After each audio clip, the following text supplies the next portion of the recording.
And we are live. Hello, everybody. Oh, wow. Dr. Rosane, there's lots of people here already waiting to see you. How exciting.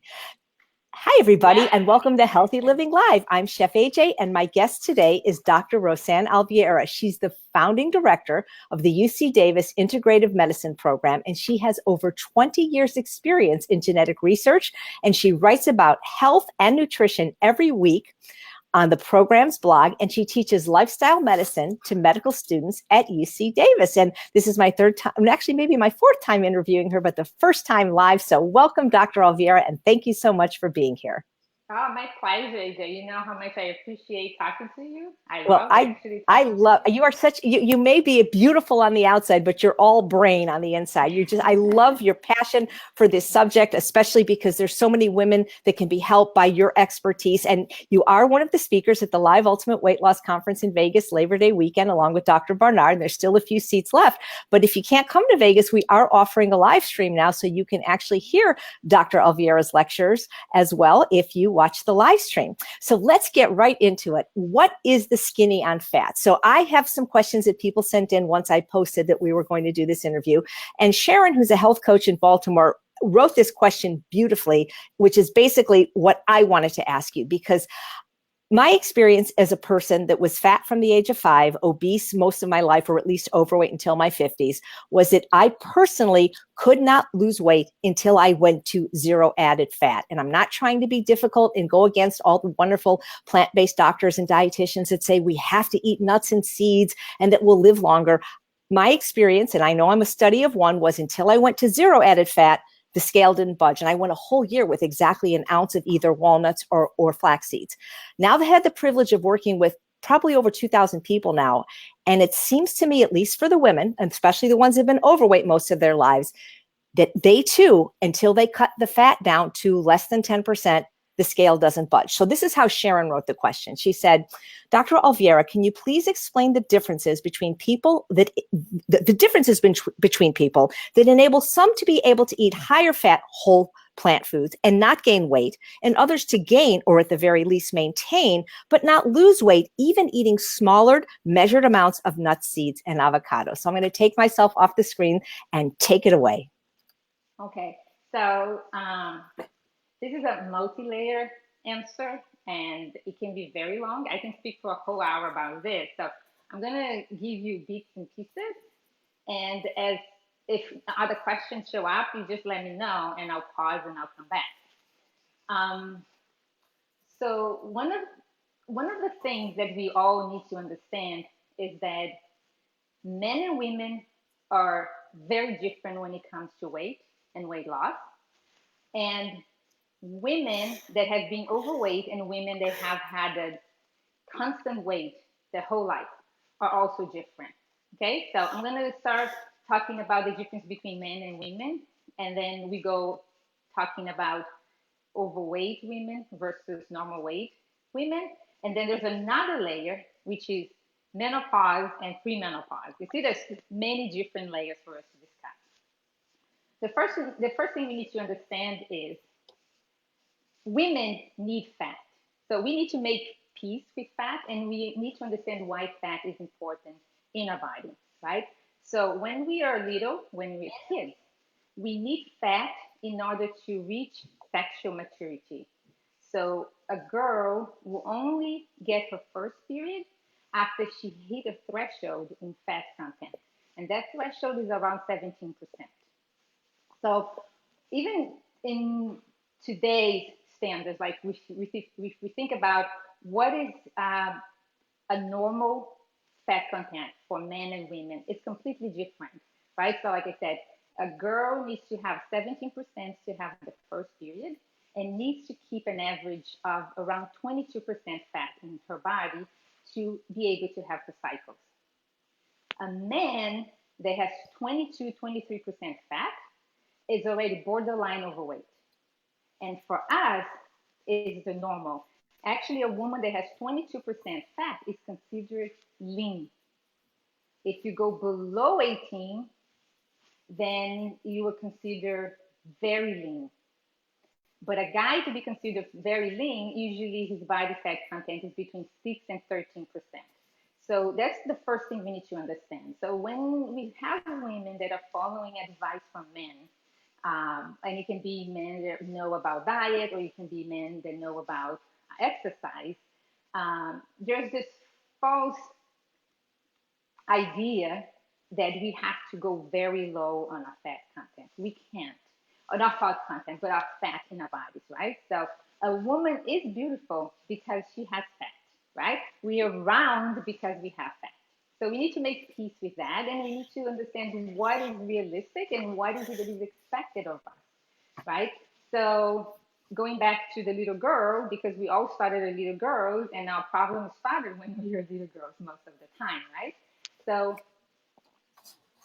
within a period of more or less 5 to 6 years, a girl will put on about 2.2 pounds of fat in her body until she reaches sexual maturity. So over the course of 6 years, we gain about 13 pounds of fat.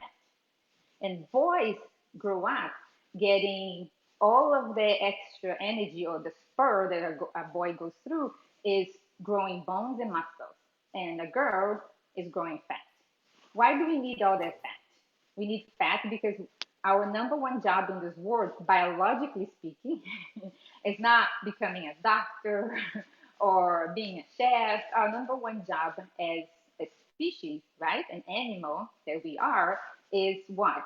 Be able to reproduce and leave healthy babies behind, because that's how we guarantee the survival of the species. So all that fat is necessary for us to have as a reserve as we get ready to be able to bear children.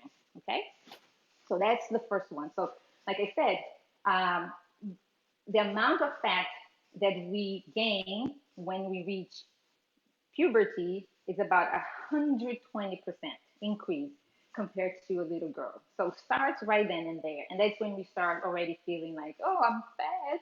Yes, we are. We are getting fat. And it's normal. Okay. So we should expect that. Then the differences are maintained over time, like I said. So while we gain 2.2 pounds of fat, or it's about a kilogram of fat per year until we reach puberty, guys gain between around 200 grams of fat, or like half a pound. We get 2.2 pounds of fat every year, and a guy will get half a pound. Okay, it's normal. Then once we are adults, young adults or adults, and that includes women, premenopausal women that are having their cycles and all of that, then a guy will eat an average of 50% more calories than a woman, and he's going to have his lean mass, or his fat-free mass, is going to be 30% higher than ours. So this is different already, right? So now we're in adulthood. They eat more than we do, about 50% more calories than we do, and they have a higher lean body mass. So again, if we are following advice on how to lose weight from guys, we're not going to get anywhere because we are very different. Okay. Then the other difference that I mentioned before is women that have been, or that have had regular or normal weight throughout their lives versus women that have been overweight. So a woman that has been overweight, once she loses about 10% of her weight, her metabolism comes down. Why? Because now she's a smaller person. But if you compare a woman that is like, let's say, I like to give numbers. Let's say someone that has, a woman that has weighed 120 pounds her entire life versus a woman that weighed as much as like 150 pounds and now lost 30 pounds and is 120. When you see those two ladies together, the one that was 150 pounds one day and that is now 120, that person will need to eat about 20% less calories to maintain her weight. So it's not the same. That's what we call, what's the name we call it? The calorie penalty. for being overweight. And why is that? Because fat cells, we accumulate that. So when we become overweight, we start accumulating fat cells. But when we lose weight, the fat cells, they shrink, but they don't go away. And so anytime we eat, that fat cell is still going to be there, and it's easier to feel. It's just like balloons. Let's think about balloons. Let's say I have 20 balloons and somebody else has 20 balloons. That person is going to gain weight, and let's say that person got another 10 or 15 balloons, right? So when I'm losing fat, it's like the balloons, instead of having air inside, they're shrinking. But so if I lose some fat, if I have 20 balloons and I lose, it's 20 balloons to shrink. But then when somebody else that has been overweight, that person now has 35 balloons. So if she loses weight, the 35 balloons may shrink, but because of this calorie penalty, so if you eat more calories, you have more balloons, they're gonna fill up. You have more room to accumulate fat. There's something else that we need to know. And it's not just that about calories, but like I said, the resting metabolic rate of someone that has been overweight, or a woman to be specific, that now it's leaner, like it's around 120 pounds, the resting metabolic rate is going to be 15% lower as well. So basically, to do things just for the body to exist, like blinking your eyes, like just if we lay down on a bed and we do nothing, someone that has been overweight compared to someone that has never been overweight, the person that has been overweight will require 15% less calories. So that's another difference too. And then to make it a little bit worse is that exercise, what we call TEE, or thermic effect of exercise, is 25% lower in someone that has been overweight before. So meaning if I exercise with someone that lost 30 pounds to be my weight, the exercise is going to be more effective in my body than in the other person's body. So it's just the way it is. Okay. And there's something else. I don't know if you want to interrupt me, if there's any questions coming up, or should No. People okay, are loving okay, it, and Kathy was saying that she must be a balloon factory. yeah, yeah. So, and then what happens also is that there's something called um, nutrition partitioning. And scientists don't know how to tweak it, but the reality is that we women, because we need to store fat more so than men for the reasons we already discussed, whenever we eat, there's a percentage of this calorie that is set aside for a rainy day, just like savings account. It works than a savings account. Let's say um, this came from a book that I read that I love, which is The Secret Life of Fat. It's a fantastic book. And she used an analogy of money because it's easy for people to understand. She said, let's say if you get $100, it goes into a checking account. Let's say that every time you put $100 in that account, that 20% goes into a 401k. There's nothing you can do about it. It goes into your savings account. So this happens to us women. Anytime we eat, there's a percentage that goes to save for the future, because fat is a guarantee that you will have enough energy should you be required to reproduce, bear children, and leave babies behind. Okay? So, and then guys don't go through that, but women do. Or if guys do, it's not the same extent as women.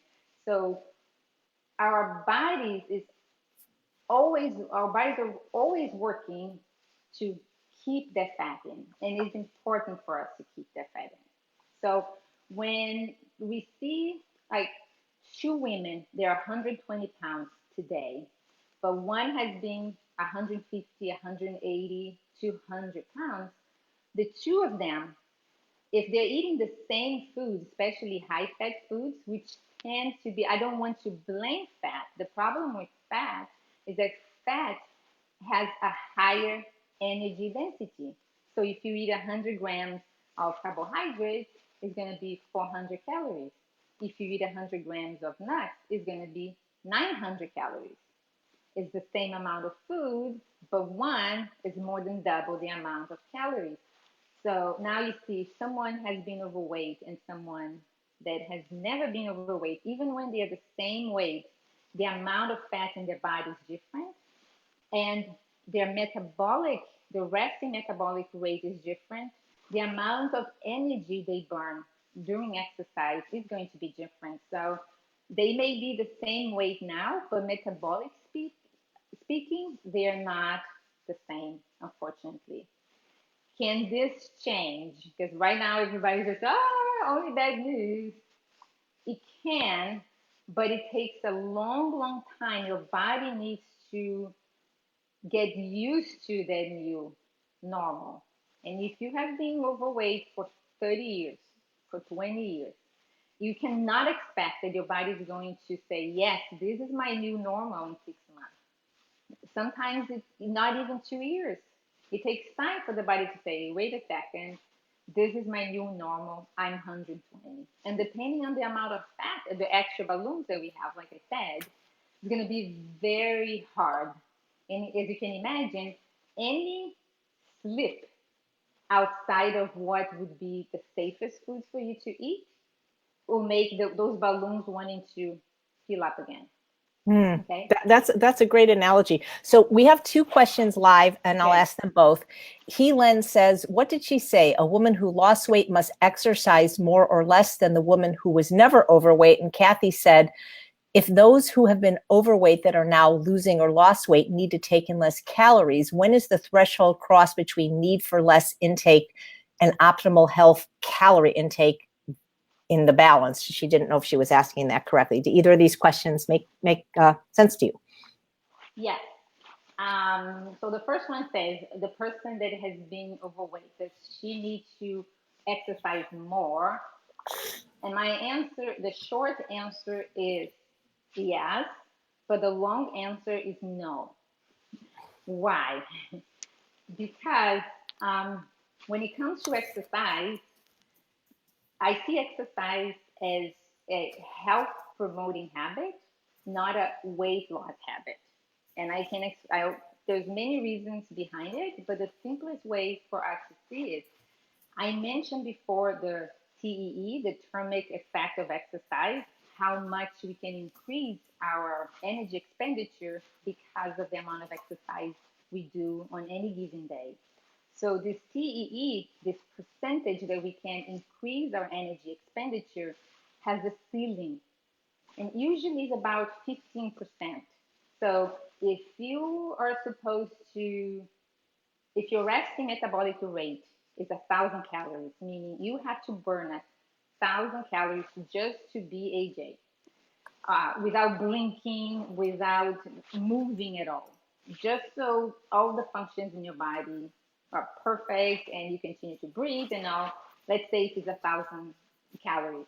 If you exercise, you can increase this by 15%, 20 maximum, but usually it's around 10 and 15. So there's a ceiling. You can exercise like crazy if you're not going to double your resting metabolic rate. That doesn't happen. Not even elite athletes is going to happen. So there's a limit to how much you can expend, but there's no limit for how much food can come. Right. So, and it's very, very easy for you to get the 1,000 that you need just to exist, plus the 15% that you just exercised, plus a few more just for good measure. So you can only control 15% of how much your energy can increase or how much your energy expenditure can increase. But you have 100% control of how much energy goes through your lips. So which is easier for you to control? So that's why I always say, right? I don't know who said it first. I just keep repeating, right? You lose weight in the kitchen, you get fit in the gym. Right. Gym is for you to reap all the health benefits associated with exercise that have nothing to do with weight. Okay? There's another caveat. We women are so complex. That's why you're so beautiful, right? The other caveat is that women, when we exercise, we tend to burn more fat during the exercise than men. But for the other 23 hours, then we are not exercising, we burn a lot less and we hold on to everything we have. Okay? So, and then we lose more fat also during our sleep than guys. Like if we think about an overnight fasting, like 12 hours when you sleep in between dinner, and sometimes if you extend this fasting period into late morning, early afternoon, you're going to be burning more fat than men. But when we are awake and we are doing our stuff, then we store fat 2 to 3 times more efficiently than men. It's just the way it is. So all of this to say that I'm just comparing women that have been overweight versus women that have never been overweight. But if you compare women to men, it's a two completely things again, right? So it's different metabolism. Guys will eat more calories and than women, like I said before. And then even guys that lose weight, they can still eat more because they don't store fat as easily as we do. Right. They don't take the partition like we do. And if they keep the nuts, usually it's the opposite. Guys need to keep the nuts when they go whole food plant-based, otherwise they lose too much Sure. Yeah. weight, but not with us. And that's Right. not mentioning menopause. So the second question, what was the second question? I'll pull it up again, but you're right about that with guys. It's basically it's not fair. It was about, oh shoot, it's once it moves. Let's see. I don't quite understand Kathy's question, to be honest. Maybe she could retype it about the threshold cross between need for less intake. Because somebody else, Beverly, posted, what is the best way to figure out how many calories is perfect for you? I mean, I've never counted calories. No, you shouldn't. That's when the beauty of energy density comes into play. You'll never be able to eat the way we used to eat when we change our habits. Like, for instance, if it's not sustainable and will never work for someone that lost 30 pounds to be 120 to maintain their weight counting calories. If the person continues to eat the food that she used to eat before. Because if you were talking about it, it's just the amount of food is going to decrease and you will be hungry. The only way for you not to be hungry is if you increase the amount of food you eat, but the foods that are naturally lower in energy density. And that's the trick. And that's why energy density works so well. And that's why, because according to the question that we received and what you wanted to ask me also, is that why is it that when we bring avocado and nuts to someone's diet, it's harder to maintain weight and it makes it easy for them to gain some of the weight back? It's because of that. You're keeping high density, energy dense foods. So those foods are going to be higher in calories. So, but if you are eating the lower ones, the greens, the veggies, the cruciferous veggies, the starches, the legumes, they're going to maintain you, but without bringing your calorie intake up.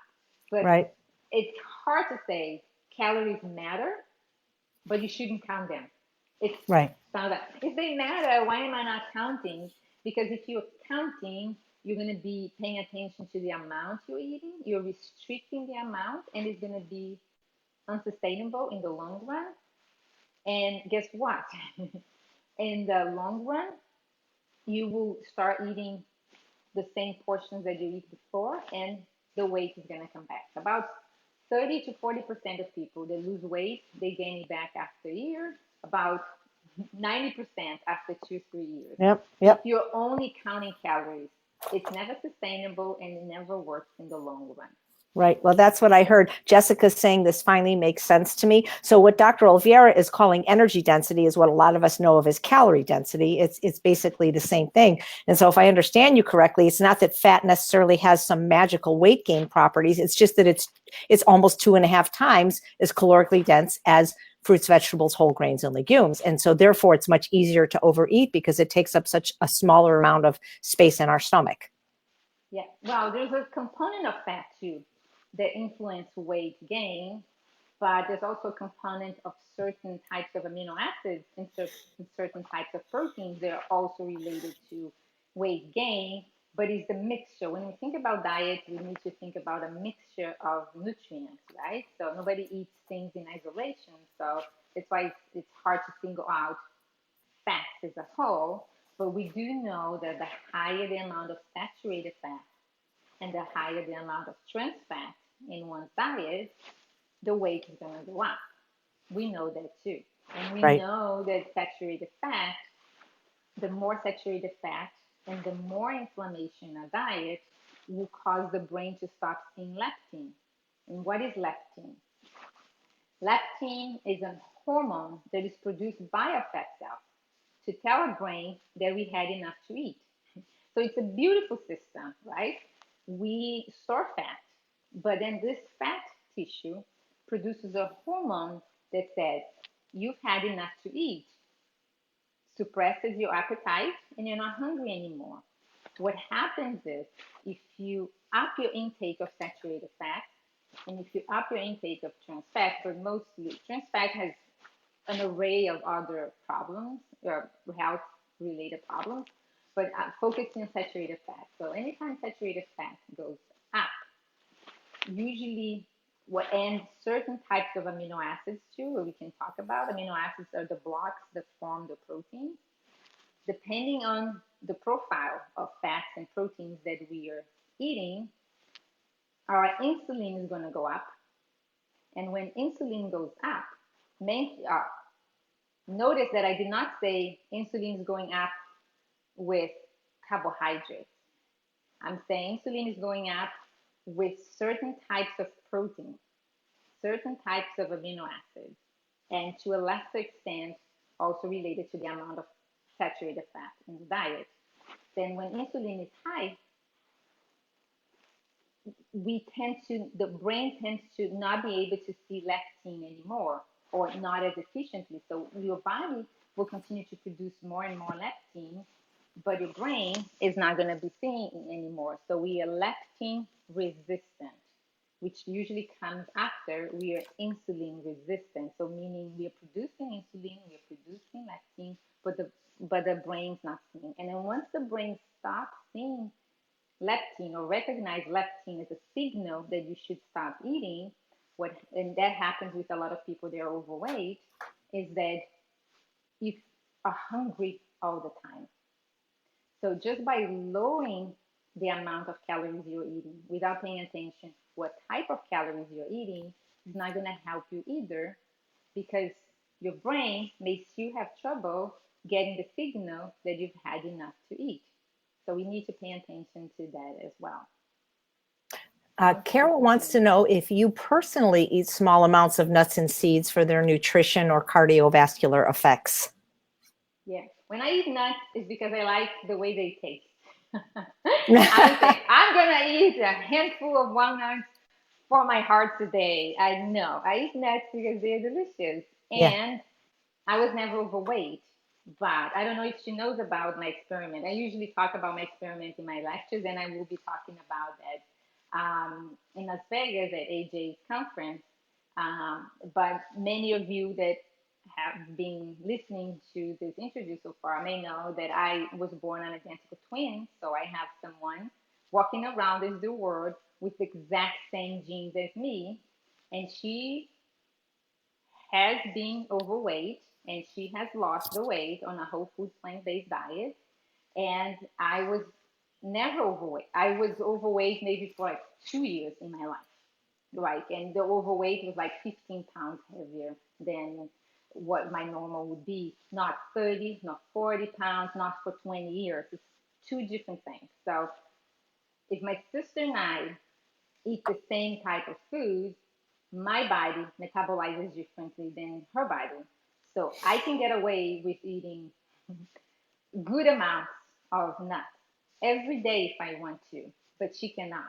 So it's very clear when I compare our diet. So if I'm with her and when we are under the same roof, we try to eat the same amount of foods and all, I lose massive amounts of weight that everybody keeps telling me, stop this experiment, it's crazy, you're getting too thin, because it's very easy for me to lose weight. If I eliminate any high fat foods because of their higher caloric or energy density, I lose weight very, very easily. And I maintain my weight very, very easily. Most of the time is the opposite. I weigh myself once or twice a week, and then when it comes Friday, I think, oh, I'm too skinny. I have to eat something that is higher in fat. No oils. I don't add oils, but I do bring nuts in, or edamame or tofu that's higher in fat content, because I want my weight to go up. I have the opposite problem. And you can see it very clearly. Two people, exact the same genes, but one has been overweight, or it's the past, right, for 20 years, while the other was never overweight. And it's two different things. So you cannot eat the same food and expect the same results. That's incredibly, incredibly helpful. And I'd love to hear more, hopefully in Vegas, and about your sister and your story, and hopefully to read a book about that, or maybe even see the Lifetime television movie and have some beautiful actress play both of you. So we're getting a lot of questions from people, like Alexandra said she'd like to know how menopause affects weight gain or loss. And one other person mentioned that, because I hear a lot from women that the reason they can't lose weight is because of either menopause or thyroid. And I'd love to know the answer, because that's exactly when I lost the most weight in my life, the 50 pounds, when I was both menopausal and hypothyroid. It took a long time, 27 months, but I still lost these 50 pounds. So how does our thyroid and our menopause or perimenopause affect our ability to lose weight? Oh, it's a great question. And I was thinking about segueing that way, so I'm glad that question came up. So remember when I said that someone that lost weight to be 120 pounds will have uh, a calorie necessity will be 20% lower than someone that has always been 120 pounds. Okay, when you reach menopause, it lowers 45%. Wow. So it means that women, when they reach menopause, the amount of calories that they need are usually 65% to 70% what they needed before. It's really startling. So, in part, I don't like to say blame your hormones, because there's a way around it, but it is a fact. So, men have spent their whole life eating 50% more calories than us. And now when we reach menopause, it's 50% plus another 40%, because we lower, our needs are lower around 45%. So the diet that we need when we are growing up, when we reach sexual maturity, when you are adults, premenopausal women and postmenopausal, they all need to be different. The same way we cannot get away eating the same foods that we ate when we are 20, when we are 35, we cannot continue to eat the same way when we are in the 50s or 60s after menopause. We just can't. So the calories we need are a lot less. Like, think about it. So let's say you were used to eating 1,200 calories or 1,500 calories. You reach menopause, now in theory, your body just needs between 800 and 1,000. Can you get by with 800 or 1,000 calories every single day by counting calories? You know, how many walnuts can you eat and how many pieces of bread and all of it? That's why the energy density concept is so important. Even so, more than after menopause. And then if we think that in your case, AJ, that you had the the the calorie or the word keeps escaping me. Uh, Never mind. But you have been overweight, and then you reach menopause.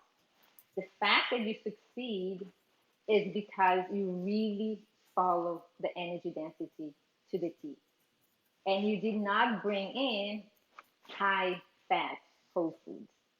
High fat whole foods are great, but we need to take into consideration that some people will have to work harder than others. It's just the way it is. Calorie penalty, they would say. In your case specifically, Jay, you had a calorie penalty. You had extra balloons you carried your whole life, and then you reach menopause, and then your intake, your energy needs were lower. So it's like two. You had to work 2, 3 times harder than other people. If you have someone that has never been overweight, and if that woman reaches menopause, it may be a little harder. But if she doesn't have the calorie penalty from being overweight, it's going to be a little easier for her than for people that experience both what you had, you know?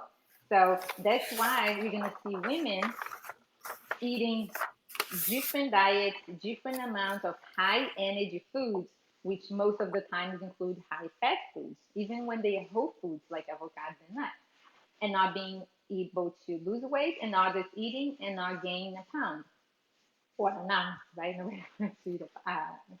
Gain a pound. So that's the reality. And then something else that happens around age 50 or in our 50s, our thyroid hormones go down about 50% physiologically. So not only do we need less calories, our thyroid hormones is very normal to drop by 50%.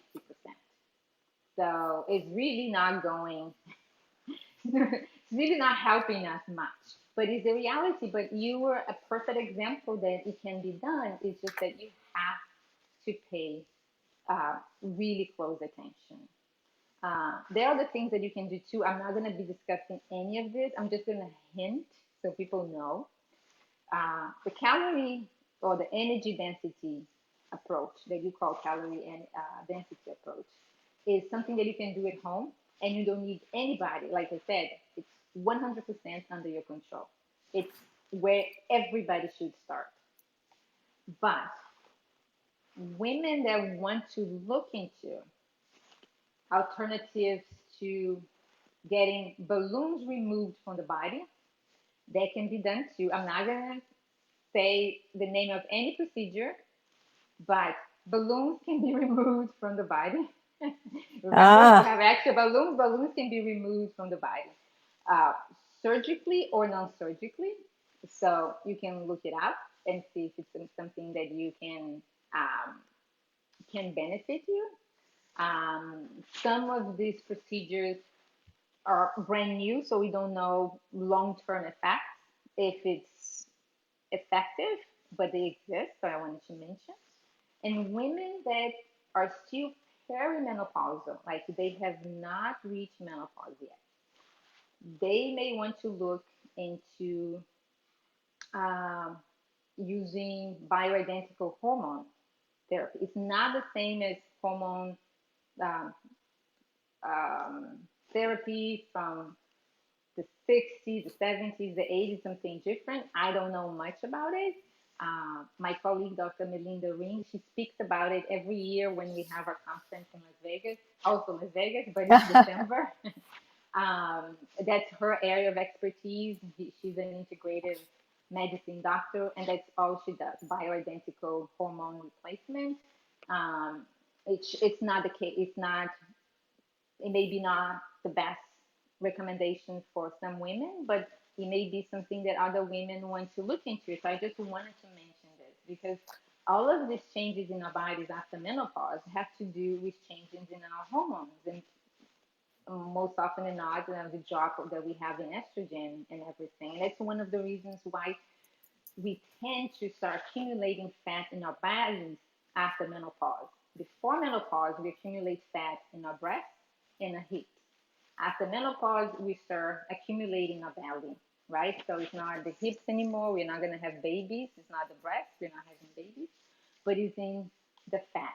And why is it? Because fat is a source of estrogen.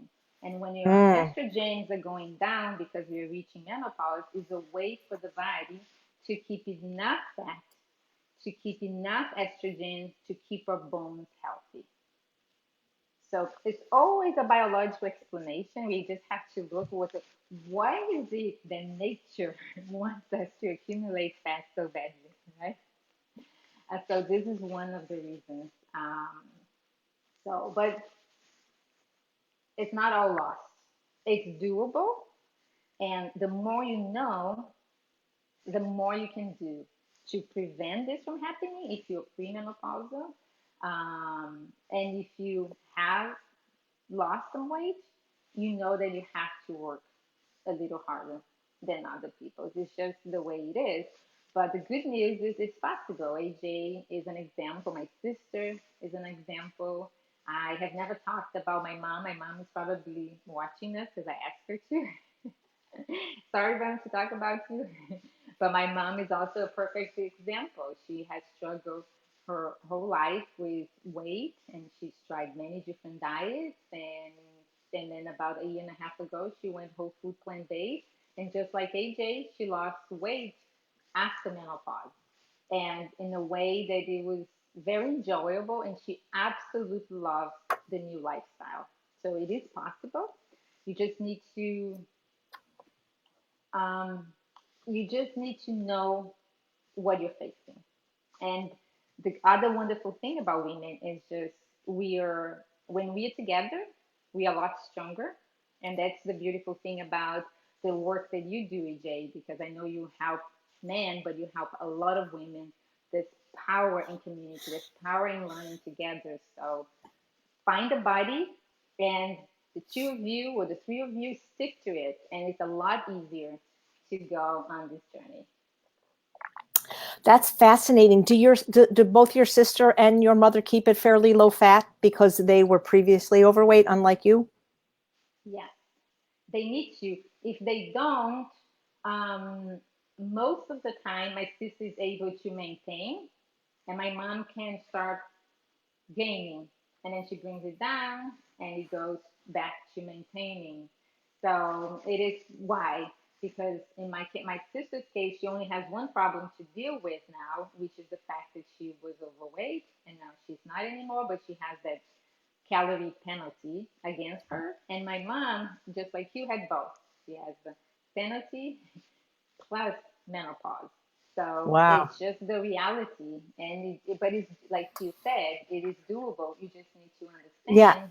that's And amazing. It's almost like we talk about it with prisoners. It's almost like three strikes, the calorie penalty from being overweight, the menopause, and the hypothyroid. And I just want to inspire women that I had all three strikes. And yet at the age of 52, I was finally able to lose weight permanently, I believe now. So there's hope, guys, really. yeah, no, absolutely. And the thing is, when guys say, "Oh, you can eat nuts or you can eat avocado," they can eat anything they want, and they actually must, but not us. We are different. Right. Um, Well, you were talking about some kind of surgery, which I must be out of the loop. I don't know what you're talking about, but whatever it is, my understanding, even if there was some magic surgery to remove all of our balloons, just like liposuction, if you don't follow a diet that's going to maintain that weight loss, you'll gain it back. I knew I had a client once that, had all the money in the world and kept getting liposuction, and then she just gained weight back. It would go in different places, but she never dealt with the problem.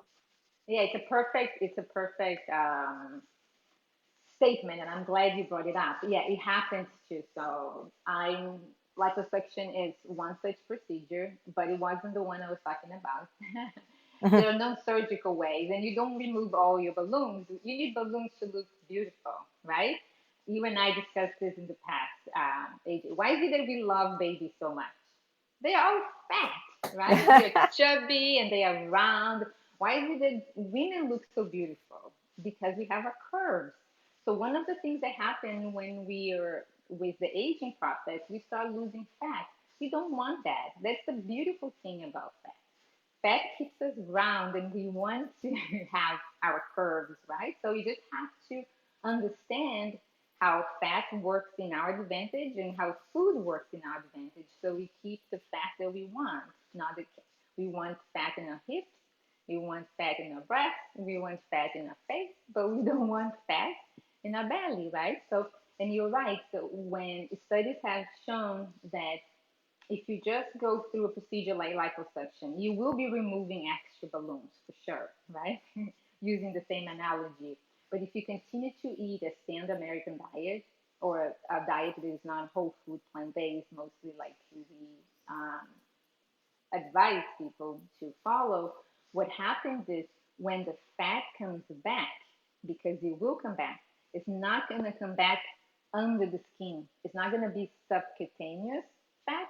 It's going to come back. Most of the time, it's come back as visceral fat, the fat around your organs, Mm-hmm. and that is the most metabolic active and the most inflammation uh, driver. Like it's a fat that drives inflammation, and it's a fat that is highly metabolic active, and is the fat that is going to continue to increase the amount of fat that we store. Because, like, remember I said, the two things that make our brain not to be able to see leptin is high saturated fat and high inflammation. So it doesn't matter if the fat is coming from food, saturated fat, right? It doesn't matter if the high amount of fat is coming from the diet or if the high amount of fat is already in our body. If there's a lot of fat, that is going to change our metabolism. That is going to make us not being able to see all of the leptin signaling, and we will continue to be hungry all the time, and we'll never get that satiety signal to say you've had enough to eat, which is something that happens with people. Like if you are overweight and you are just cutting back on calories, and but you're still eating saturated fat or high amounts of saturated fat, you're not getting the signal that you've had enough to eat. So, and you're going to continue to eat. So I feel bad sometimes. I see someone, I see many overweight women, and and I know there's this stigma that you look an overweight woman and you think, that person is just lazy. All you have to do is cut your calories and exercise more. Now you know it's way more complex than that. Now, every time I see an overweight woman, I say, oh, I wish I could help her right now. And they say, just come and let's talk because you need to understand. Because once you understand, you do better. Because we know that they all try. I have not met a single overweight woman that has not tried a million different diets and has suffered and has truly given them all. And to have a brief success and then to just fail and go back to what it was before or even getting worse. So it's not that they're not putting in the effort, it's just that the effort is not where it needs to be. And that's what we want to kind of fix with this conversation is the effort. If the effort is where it needs to be, you see the results. You know, I probably should have sent you the study before asking the question because Sharon just texted me and said, ask Dr. Oliveira if it's true that you can only gain weight from fat. There was a new study. Have you seen it in the last couple of weeks? I sent it to Dr. McDougall and he was very happy with it. And I should have really presented it to you before, but there was a new study that said that's what the study confirmed that's the only, because I will just tell you, I'm not a doctor, but with the people I've worked with, after they've lost weight, and we're talking about people that were overweight, women that were overweight most of their lives, even when they started adding in a half an ounce of nuts, they gained about 5% of the weight they lost back. And it was really hard for them to re-lose it. Well, I have to look it up. What I know from other studies is also it's not just fat. The amount of certain types of amino acids also is related to the amount of weight regain. So I don't know if I'm going to be getting technical. I was already talking about leptin, so I am technical. But there's one type of amino acid called, or category called brain chain amino acids. So the more of them that we have in a diet, the higher the likelihood of us weighing more. And animal-based proteins are higher in this type of amino acids, brain chain amino acids, which scared me because I see I see vegan protein powders. It's not that I recommend, but I know that when people transition to a whole food plant-based diet, they're always so worried that they're not getting enough protein that I'm yet to find a single person that transitioned to a plant-based diet without going through a phase where they drank protein shakes every single day, myself included. When I say they say, "Oh, I need to have a protein shake every single day," you don't need it as long as you're eating the beans, your greens, it's whole foods and all of that. But here's the thing: I've been seeing more and more of those um, plant protein shakes with added branched chain amino acids because those branched chain amino acids is what cause growth, right? Muscle growth, and that's why people that lose weight they like to have them. So they promote growth all around, but they also promote weight gain. Basically, what science seems to show is that we need more of the other types of amino acids. They are not branch chain, and the more we have of those, what they call BCAAs, the more we will eat to get more of the other type of amino acids. So let's say if you eat a diet that has 80% non-brain chain amino acids and 20% brain chain amino acids, and I don't know what the percentage is, what would be ideal, but let's say this is the ideal, and now we have someone that eats 50 or 60% brain chain amino acids versus 40 of non-brain chain, the other type of amino acids. What happens is this person will tend to eat a lot more until he or she will get his fair amount of the other type of amino acid until you reach the 80%. So your tendency is going to be to eat more until you get the amount of amino acids that you need. They are not branching. I don't know if I made the point clear. So it's not just fat that is going to be related to gain weight. We know that. We know that the type of amino acid also plays a role. Well, what about alcohol? Because I've noticed that a lot of women put on weight if they start drinking, or if they even drink. And I noticed that when they stop drinking, they tend to have an easier time losing weight. Because is that just a matter of energy or calorie density? Because alcohol is almost twice as calorically dense as protein and carbohydrates at 7 calories a gram. Yes, well, alcohol is two things with alcohol. One is the calorie, or three things. It's the calories by itself, or by themselves. It's the fact that it's liquid calories. How easy it is for you to drink your smoothie versus chewing your smoothie, right? Eating as a salad. So it's very easy for you to overconsume calories when they're in the liquid form. And the third thing is that is the way that alcohol is processed in the liver. So if you look the way that sugar, like fructose, is processed in the liver, and alcohol is processed in the liver, the byproducts or the end products are different, but they will both will lead to weight gain in a different way. And when I say fructose, I'm not saying fructose because the fructose is the sugar that we have in fruit. If you eat fruit, that doesn't happen because you're eating fruit with the fiber.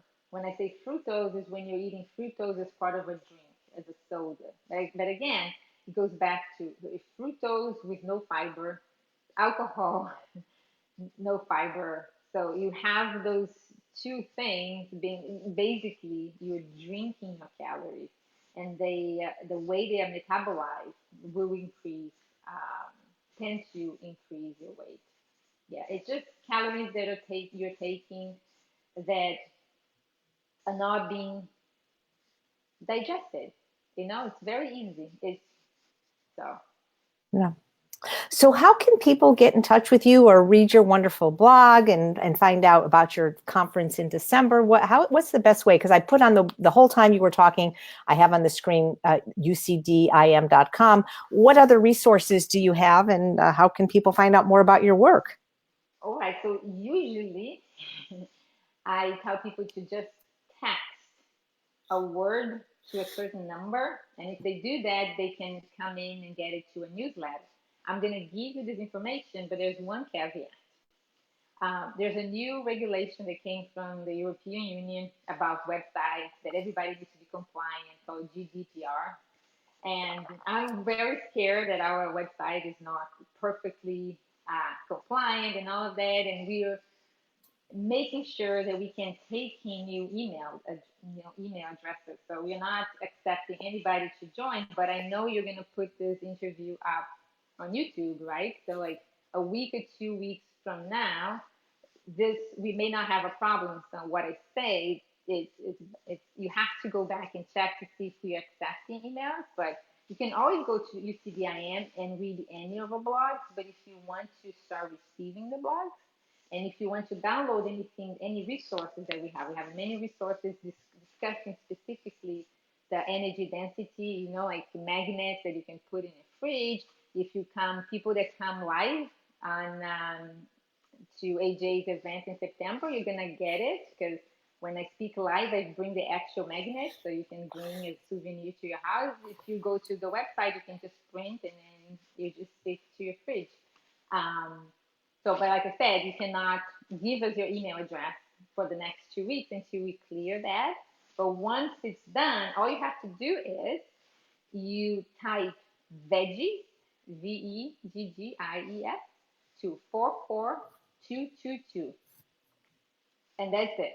Then you're going to get a link, and the link is going to ask for your first name, your last name, your email address, and it's going to come to us. And then after that, you start receiving your emails. It's just that we have to put a box there that says that you understand a cookies policy, you agree with the terms.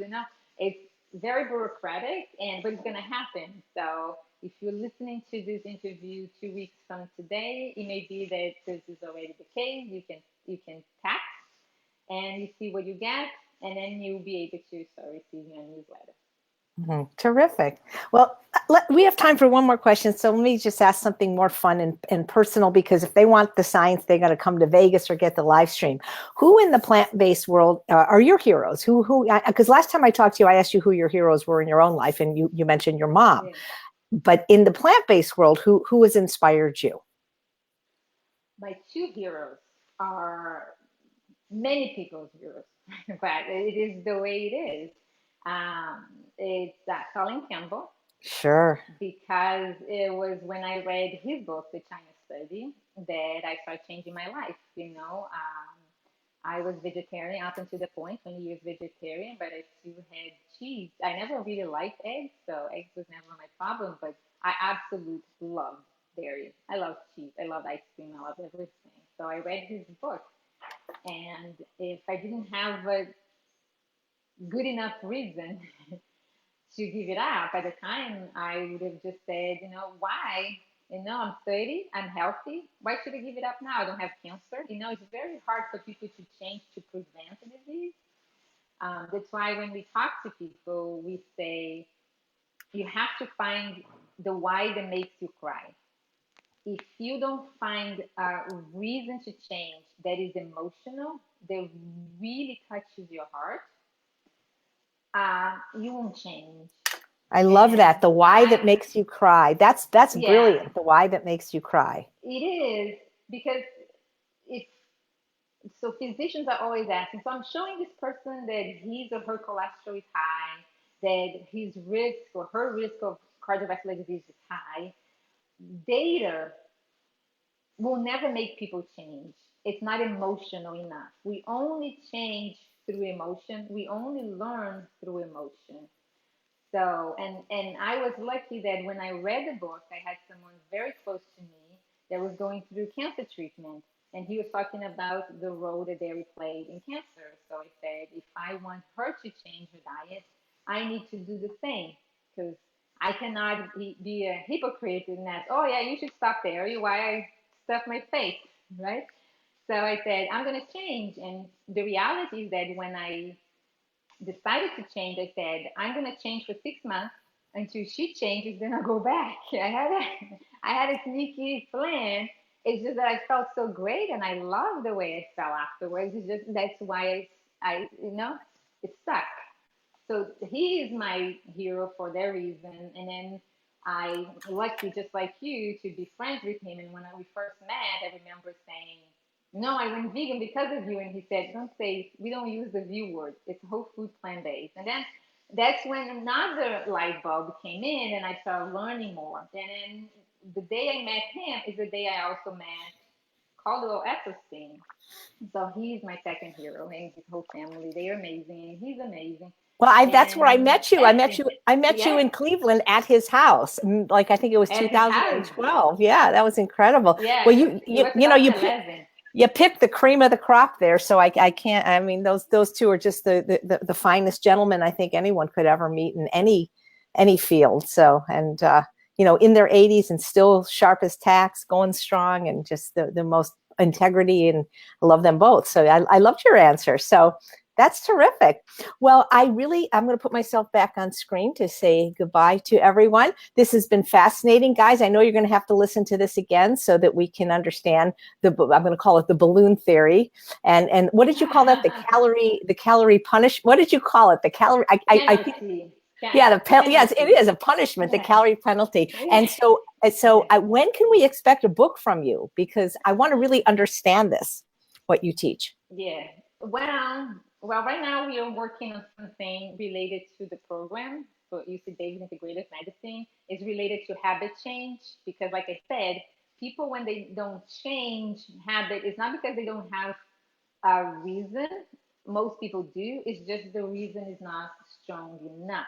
Right. So we want to be able to help people do a better job at transitioning or changing habits. And it's very doable if you know the tools. So that we are working on this right now, and it should be out in the next few weeks, 4 to 6 weeks. And after this is done, I promise you, I'm going to write the book. Thank you. That would be terrific. Well, thank you, Dr. Oliveira, so much for your time. I look forward to seeing you in Vegas for a few weeks. If you can't come to Vegas live, please consider getting the live stream. And thank you guys so much for watching another episode of Healthy Living Live. I'm Chef AJ. I make healthy taste delicious. Thanks, everyone. Bye-bye.